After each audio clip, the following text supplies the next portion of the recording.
One thing that's for sure about the first three episodes of season 7 of Clone Wars is that there's two things they did here that I think are very effective. Number one, a lot of world building. You know, this sort of new world we're seeing here.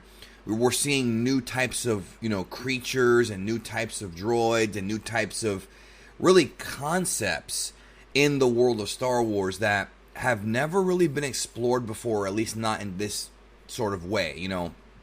And I'm really enjoying that.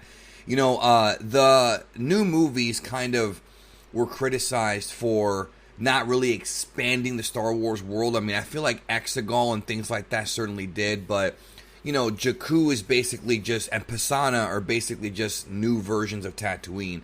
And here we do have a somewhat deserty kind of planet, but the creatures on it are different. I feel like it's not trying to just copy the past, and it does feel good. Also, specifically with this episode, there's really good action in the Clone Wars in these first three episodes, this arc, so to speak. And the way that Dave Filoni kind of set this up, it really does feel like a movie. Like, you could take, these first three episodes and just put them together, and you could have a little mini Star Wars Clone Wars movie, for just this arc. And the good arcs always have that kind of feel to them. But this one I feel like could have been very effective because it has a beginning, middle, and end. And also, just to go into it a little bit, with this episode, the action sequences, I feel, are the strong point. There's really not too much for me to analyze as far as story content goes. I will say that watching this episode really, really did make me believe that Filoni or whoever was in charge of the production design watched The Matrix recently. There's a whole bunch of stuff from The Matrix, especially the whole thing where, and it was in last week's episode, but I didn't really go into it too much. The whole thing where, like, when you wake up in the real world in the Matrix movies, you've got all those weird sort of tubes coming out of your body, and they kind of are intravenously feeding you life or whatever the case is. That sort of visual was used here to a T. I mean, even the gray skin, for Echo was used here, and it has to be influenced. I mean, The Matrix was influenced by Star Wars a little bit, so I don't see why not. You can't go both ways here.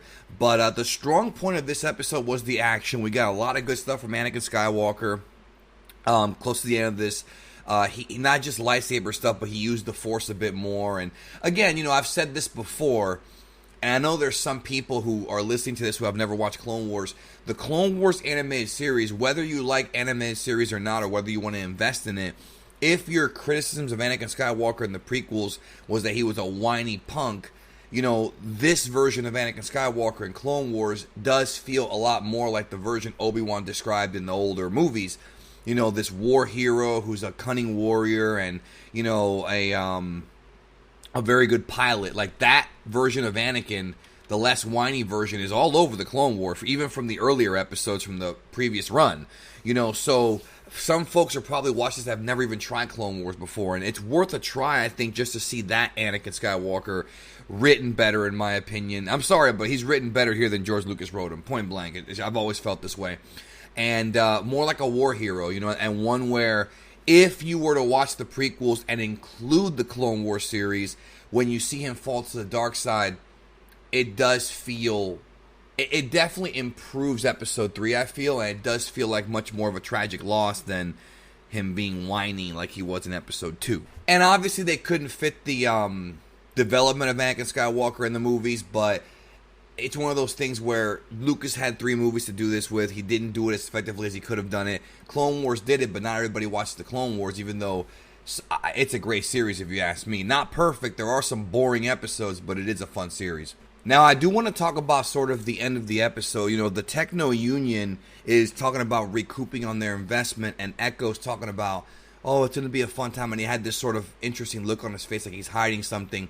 His eyes were yellow. I don't think the yellow eyes are representative of the dark side, even though it is possible, but I do think that there's a way that the Techno Union still has control over him. I think that there's going to be some kind of conflict, and the seeds have been planted here in this episode for something later on in this season. Now, I'm not sure if it's going to actually be in this season or if it's going to be in a book or something. I hope it is in this season, because one thing that I'm really sick of with Disney Star Wars is everything has to be in a book. I mean, I don't even want to get into all the stuff they've been revealing lately about Palpatine being a clone and his son being a clone. It's getting ridiculous. It really is. And I feel like Dave Filoni and even Jon Favreau with The Mandalorian, they know that you can't save everything for books. Books should be stuff for like extra content, extra backstory. We can't have a mystery here and have it get resolved in a book. You have to resolve the mystery here within the confines of this season. So I would hope that we're going to get a resolution to that and at least some more answers as far as what's going on. So overall, it was a thumbs up episode. It was all action pretty much. Actually, almost all action. And it was a good payoff to this story arc. And the rescue was successful. They got Echo back, but what could it mean? I don't know. We'll find out. I am going to tune in every week and see how it goes. Please leave your thoughts in the comments about this episode. It was Clone Wars Season 7, Episode 3. Leave your comments down below. I look forward to seeing them, and I will talk to you next time.